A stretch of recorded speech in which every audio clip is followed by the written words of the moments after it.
সুপ্রিয় শিক্ষার্থী বন্ধুরা, আজ তোমাদের বইয়ের পঞ্চম শ্রেণীর 66 পৃষ্ঠার একটি অঙ্ক সমাধান করব। অঙ্কটিতে বলা আছে 5টি কাপ আছে যার প্রত্যেকটির ওজন 0.3 কেজি। 5টি কাপের ওজন একত্রে কত?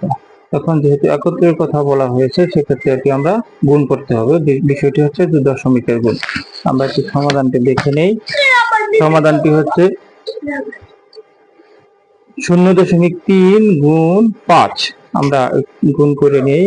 আমরা মনে করব যে এখানে দশমিক নেই। দশমিক ছাড়া যদি গুণটা করি তাহলে হয় 3 5 15। 3 5 15। এখন এখানে আমি 15 লিখব।